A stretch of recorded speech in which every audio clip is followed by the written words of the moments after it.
coming to you live from the beautiful grounds of the Indraprasth College for Women in Delhi University. And the reason we've chosen this location, and of course, as you can see behind me, an all-women audience, is because there's one issue which went actually under the radar but seems really significant. The comments made by Women and Child Development Minister Maneka Gandhi when she said, and it actually got her trending all over Twitter, when she said all violence is male generated. What's surprising is that it created a lot of controversy, and when I speak to the women over here sitting behind me, most of them felt that there was something wrong with it. It's not what they expected from the Women and Child Development Ministry and the minister to say. And unexpectedly, men's rights activists who have been fighting against a lot of things like dowry laws, even they seem to be on the same page. So we'll be speaking to them in just a bit. But first of all, it's also the day when a major domestic violence case has been in the news. That's of former Minister Somnath Bharti being on the run. Let's take a look at that.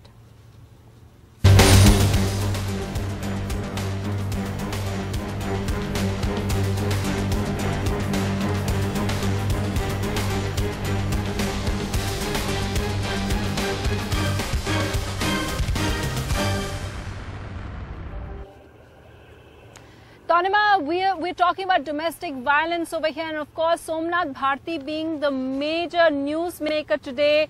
What are police saying? Is he on the run? Do they have any idea where he is?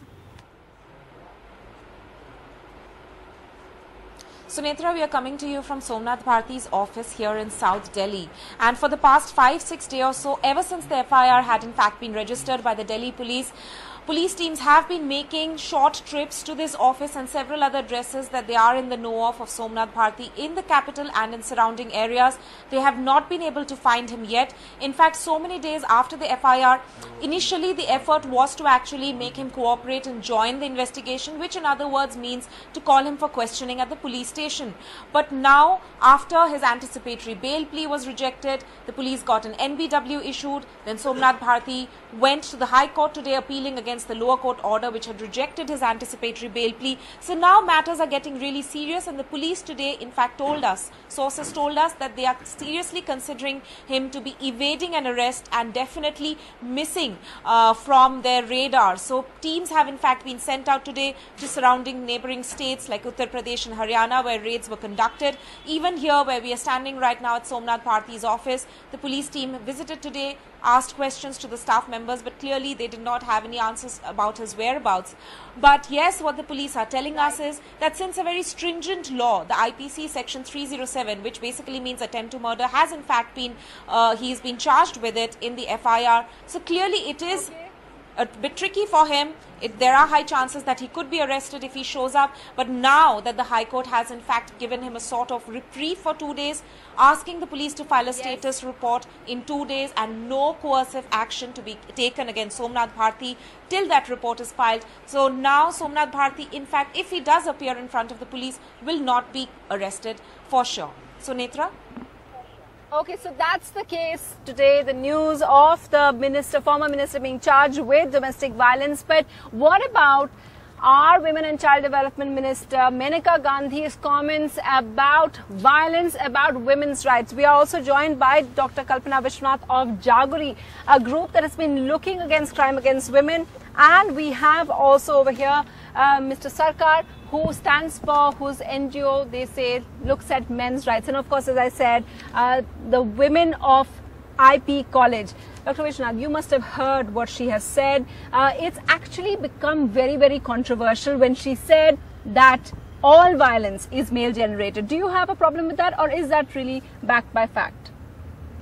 See, I think it's difficult to make such generalizations. You know, I think one has to recognize that the larger picture of unequal rights, inequality, patriarchy, which leads to violence. I think making statements like that doesn't lead us anywhere. But having said that, I think it is true to some extent that a lot of perpetrators of sexual violence are men. But we do know that men and boys are also victims of sexual violence. So I think we need to complicate the issue a little bit more instead of just saying that it is all men are responsible for violence. I think it's patriarchy, it's a system which is responsible for violence, and I think that's where we'd like to... I know you want to counter that, you have major problems with that, but I just wanted to get the young students in first. You went through all her comments which she made on Facebook. It was an extensive comment, exchange that she had with people. What did you find problematic? Well, I thought it was problematic that a lady in such an important position, a lady who's the head of the Women and Child Development Ministry, is making statements so archaic and narrow-minded. And for instance, which one? Well, where she says, obviously where she says that all violence is male-generated, but her solutions were problematic too. Her gender sensitization prize, the award she wants to give boys, I don't think that's going to work in any way. Actually, I want to take that up in greater detail in the next point with you. But before that, when she says all violence, obviously it's not, like Dr. Kalpana just said, that most perpetrators of sexual violence are men. So why do you have a problem with what Maneka Gandhi said? First of all, not supported by any data or studies. We had filed the RTI. Let's see what she says. Now, not supported by data. Is that right? NCRB doesn't? Whatever studies I have, total 12 studies international. At the gender, the question men and women both had been questioned. It has been found the violence, let it be men and women more or less equal. That is number one. Number two, I feel, and we witness, history witness, it is not the person, man or woman, who creates the violence. Such type of hate speech is create the violence for the political gain. You're calling it hate speech? Hate speech. I will give another example. You are all nodding your head. I will give you another example. Well. Okay. I will give another example. Gujarat Chief Minister, Anandaben Patel, she says, poor boys are rejected mal, rejected product, but she get away. Now think, these comments has been made by any male MP like Mulayam Singh or anybody, that all the violence created due to the woman, then you can see the reaction. So I would like to say, if you really want the harmony in the society, please stop such type of hate speech. He's calling it hate speech. Do you think that's too extreme? And I find the reactions of the young students really interesting. They all seem to react very badly to what Maneka Gandhi is saying. No, that's what I said. I think it needs to be problematized a little bit more. We cannot just say that men are responsible for violence. I don't think even women's groups are saying that. Even feminists are saying that.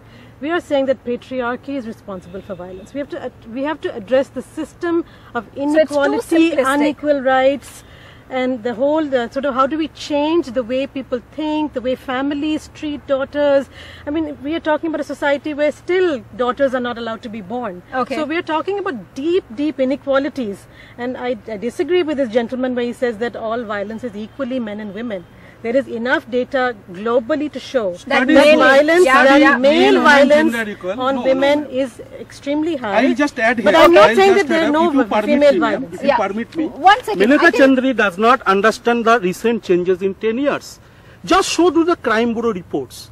No, I the think murder and attempt to murder and murder crimes. The arrest of women has increased from 10 to 46%, whereas the men has reduced to 17%. So there is a change. Men are getting not violent, but women are getting more violence. It is the fact. Mr. Sarkar, let's get Swati Singh Malik on this. She deals with crime and women's cases. Do you think? Do you agree with what he's saying? I don't think so. No. It is the Crime Bureau report. You will not agree. Then what I can say? What does NCRB say, Swati, on this?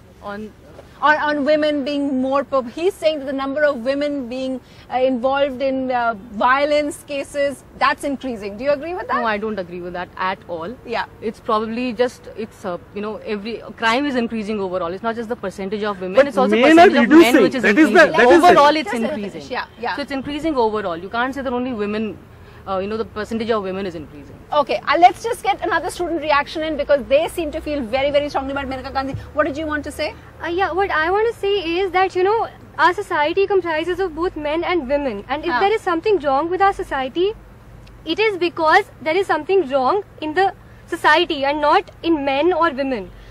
Men are committing crimes because, they're taught chauvinism from the beginning. Right. And like she said, it's all because of patriarchy and basically how we are brought up as children. Like when So you didn't like the way the minister said it? No, I did not. Okay, so Shaina NC joining us from the BJP. You know, when I was speaking to the women here at IP College, they really liked the way that Maneka Gandhi took so many questions. It wasn't just half hour on Facebook. She took a lot of questions, but her responses surprised many. Now, one of the first things that created a major controversy is the fact that she said all violence is male generated. Now, as everyone over here in varying degrees and for different angles, everyone seems to disagree with that, Shaina NC. What would you say? Why is the Women Development Minister saying something which women don't agree with either? I think you need to see it in a reference to context. Any kind of crime, atrocity against a woman is done by a criminal. Now, if one wants to further dissect, who are these criminals? Are they perverts in society? Are they male chauvinists in society? Are they women who perpetrate crimes against women? All of this can be dissected. But if one looks at the National Crime Bureau report and one sees the kind of heinous crimes vis-a-vis women, a majority of them will definitely be done by men who are exerting their power and who are perverted by nature. I think that the point Maneka Gandhi was trying to make is that whenever you see heinous crimes or whenever you see atrocities, whether it is a woman or a man, both need to be punished. That's a foregone. But the fact that you have men who generate violence and who sometimes even get away scot-free. So as a society, shouldn't we talk about it? Clearly we should. And I think that the larger point she was trying to make, which is obviously apparent through a lot of the expressions that you showed on your show right now, is that a lot of women also feel that yes, crimes that are committed by women are as serious as they are by men. But if one looks at the numbers, obviously statistics prove that there is a much larger risk for a woman from a man than a woman.